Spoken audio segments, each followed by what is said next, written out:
Une autre partie tomba dans un endroit pierreux, où elle n'avait pas beaucoup de terre. Elle leva aussitôt parce qu'elle ne trouva pas un sol profond.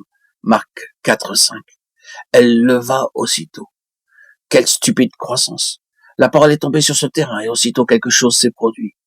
La parole n'est pas restée dans le domaine objectif de la doctrine, elle a produit un changement subjectif. La croix a commencé d'opérer car l'enveloppe extérieure de la semence s'est ouverte soudainement et la vie a commencé à se manifester. Cependant, le Seigneur nous avertit qu'une croissance aussi rapide n'est pas la garantie d'un résultat permanent. Mais quand le soleil parut, elle fut brûlée et sécha faute de racines. Marc 4, 6. Nous avons fait allusion à une personne qui aurait eu un splendide commencement, mais une fin déplorable.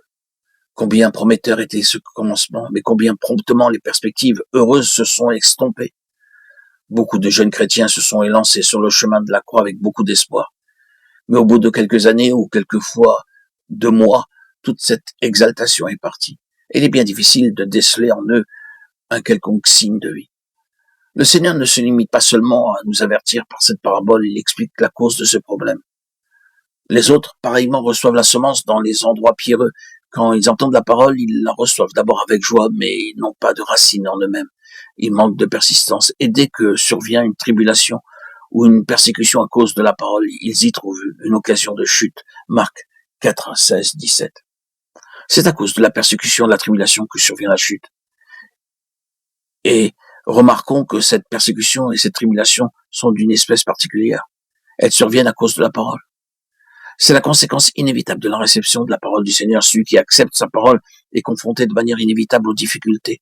La parole ne peut pas être uniquement reçue par nous et retransmise aux autres dans l'espoir qu'elle pourra les impressionner. Il peut en être ainsi avec les paroles des hommes, mais non avec la parole de Dieu. La véritable acceptation de ces paroles nous introduit dans un processus de mort. Et à moins que ce processus n'aboutisse en nous, ce que nous avons reçu ne pourra être transmis par la vie aux autres.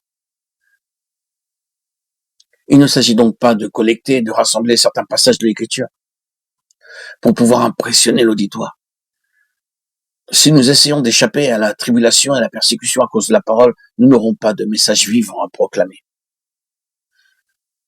Lorsque nous recevons la parole, Dieu suscite des circonstances pour nous introduire dans l'expérience de chaque parole reçue. Par exemple, s'il s'agit de la patience, Dieu nous conduira dans des situations dans lesquelles la patience deviendra pour nous une urgente nécessité. S'il s'agit de l'amour fraternel, eh bien, nous serons bien vite dans la possibilité de pouvoir progresser davantage à moins d'expérimenter plus pleinement la communion fraternelle. Le fait d'entendre simplement la vérité et de la propager de nos lèvres ne prouve pas que nous ayons l'expérience de la parole que nous avons entendue. Ce n'est qu'en mettant à l'épreuve la puissance contenue dans cette vérité, par la mise en pratique que nous pourrons la proclamer. Nous n'acquérons de manière permanente les valeurs de la parole que lorsque nous en payons le prix pour qu'elle devienne nôtre.